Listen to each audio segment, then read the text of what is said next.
Assalamualaikum warahmatullahi wabarakatuh. Kami dari kelompok 4 akan memberikan edukasi kesehatan tentang obat-obatan. Saya Ana Wasratul Hasana dengan NIM 2312529291. Saya Muhammad Rizky Abdillah dengan NIM 2312523336. Saya Septiana Bintang dengan NIM 23002. Saya Muhammad Saiful Rizal dengan NIM 2312523339. Kesehatan sangatlah penting karena tanpa tubuh dan jiwa yang sehat, seseorang tidak dapat melakukan aktivitasnya dengan normal. Terkadang setiap orang mengupayakan dirinya sehat tanpa resep obat sesuai medikasi. Gunakan obat-obatan dengan sesuai medikasi yang dilakukan secara tidak tepat dengan tidak disertai informasi yang memadai dapat menyebabkan penggunaan obat yang tidak tercapai. Oleh karena itu, kami di sini akan memberikan informasi mengenai obat-obatan yang sering dibeli tanpa resep dokter. Nah, di sini saya akan menjelaskan obat yaitu obat Feminax. Nah, obat Feminax itu apa sih? Yaitu obat untuk meringankan gejala PMS atau nyeri haid seperti perut kembung, mulas, atau kram perut. Nah, kandungan Feminax itu sendiri yaitu ada kandungan 500 mg paracetamol dan 7,6 ekstrak hyoscyamin. Nah, manfaat Feminax itu sendiri untuk meredakan nyeri haid dan kram perut.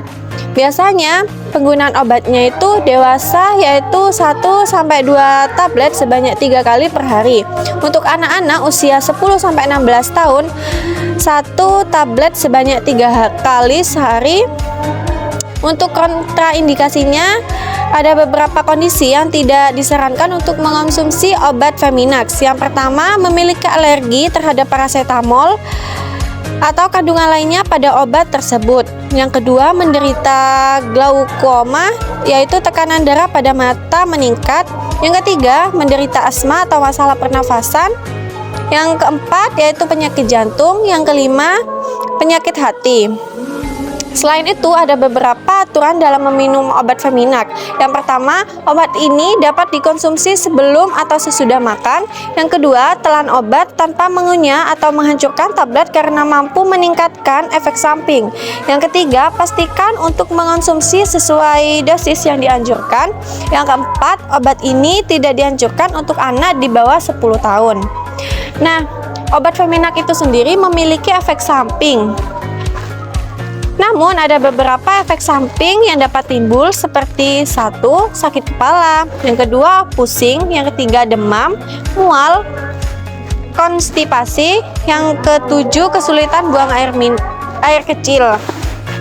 Nah, untuk penyimpanannya itu sendiri sebaiknya disimpan pada suhu ruangan. Jauhkan obat ini dari paparan sinar matahari, langsung pada tempat yang lembab. Jangan disimpan di kamar mandi, jangan dibekukan. Selanjutnya saya akan menjelaskan tentang obat polisilen. Obat polisilen berbentuk sediaan sirup. Obat ini merupakan obat mah dan anti kembung dengan kandungan tiap 5 ml-nya dimetil polisiloksan 80 mg, aluminium hidroksida 200 mg, dan magnesium hidroksida 200 mg. Obat ini digunakan untuk mengurangi gejala yang berhubungan dengan kelebihan asam lambung, gastritis, tukak lambung, tukak usus 12 jari, dengan gejala-gejala seperti mual, nyeri lambung, nyeri ulu hati, kembung, dan perasaan penuh pada lambung.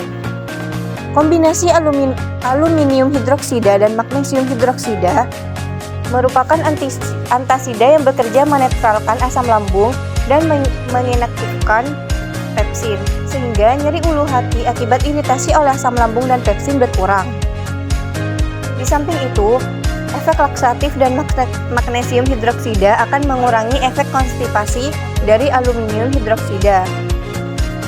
Obat ini memiliki kontraindikasi, yaitu gangguan fungsi ginjal berat karena dapat menimbulkan hipermagnesia atau kadar magnesium dalam darah meningkat. Efek samping obat ini yaitu sembelit, diare, mual muntah, dan gejala-gejala tersebut akan hilang bila pemakaian obat telah dihentikan. Untuk pemakaiannya pada orang dewasa 5-10 ml dan untuk anak umur 6-12 tahun 2,5-5 ml.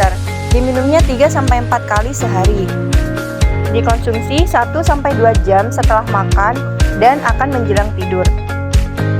Obat sirup masuk ke dalam kategori dapat digunakan maksimal 35 hari setelah kemasannya dibuka. Dengan persyaratan disimpan di dalam suhu kamar yaitu 15-30 derajat Celcius dan pada umumnya tidak disimpan di dalam kulkas karena dapat menyebabkan obat mengendap dan tidak stabil. Selanjutnya, saya akan menjelaskan tentang pil KB, yaitu contohnya tablet andalan Pospil. Andalan Pospil ini adalah salah satu obat untuk mencegah kehamilan dengan kandungan levonorgestrel. Obat ini digunakan sebagai terapi lini pertama untuk kontrasepsi darurat dalam bentuk sediaan oral ataupun tablet. Nah, kegunaan andalan Pospil ini untuk mencegah kehamilan sekaligus mengendalikan kelahiran. Selanjutnya yaitu cara pemakaian andalan Pospil.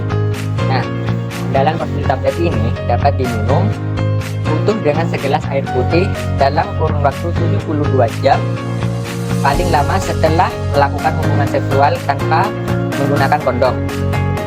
Jangan melebihkan atau mengurangi dosis tanpa berkonsultasi kepada dokter terlebih dahulu untuk menghindari efek samping atau penurunan efektivitas obat. Lalu segera temui dokter apabila kamu mengalami ketidaknyamanan setelah minum obat tersebut. Itu selanjutnya cara penyimpanan. Penyimpanan obat andalan Pospil harusnya pada suhu 20 derajat sampai 25 derajat Celcius dan terhindar dari cahaya sinar matahari langsung. Jauhkan obat dari jangkauan anak-anak. Efek samping andalan obat Pospil yaitu berupa sakit perut, pusing, sakit kepala, mual, nyeri pada payudara, muntah, diare, dan lain-lain. Selanjutnya, kontraindikasi. Orang-orang dengan kondisi berikut tidak disarankan menggunakan andalan Pospil, yaitu 1. Pasien mengalami reaksi hipersensitivitas terhadap sama satu kandungan obat andalan prospek. Yang kedua, penyakit hati kronis. Dan yang ketiga, wanita hamil. Selanjutnya, yaitu cara kerja andalan Pospil, yaitu berikatan dengan reseptor progesteron dan androgen sehingga menunda pelepasan hormon gonadotropin dan hipotalamus. Hal ini dapat menghambat terjadinya ovulasi dan mencegah kehamilan. Di sini saya akan menjelaskan tentang obat tetes mata, yaitu salah satunya Sendocyclone. Kandungan dari obat Sendocyclone mengandung dexamethasone, neomycin sulfat, dan polimaksin B sulfat. Indikasi dari obat Sendocyclone yaitu kondisi inflamasi mata yang responsif terhadap steroid disertai infeksi bakteri atau adanya reaksi infeksi mata karena bakteri. Kontraindikasi dari obat tersebut yaitu hipersensitif, infeksi jamur, sistemik, glaukoma, dan simplex keratitis. Cara pemakaian obat tersebut yaitu aplikasikan obat tetes mata Sendocyclone 1-2 tetes sebanyak 4-6 kali sehari. Dosis dapat ditingkatkan pada kasus infeksi yang parah. Cara penyimpanannya yaitu simpan obat tetes dalam suhu ruang pada suhu 2-25 derajat Celcius di tempat kering dan sejuk. Efek samping dari obat tersebut yaitu katarak, iritasi, peningkatan tekanan intraokular, penyembuhan luka yang tertunda, dan sensasi terbakar, perih, dan gatal pada mata. Sekian video edukasi kesehatan dari kami. Mohon maaf apabila ada kesalahan kata. Wassalamualaikum warahmatullahi wabarakatuh.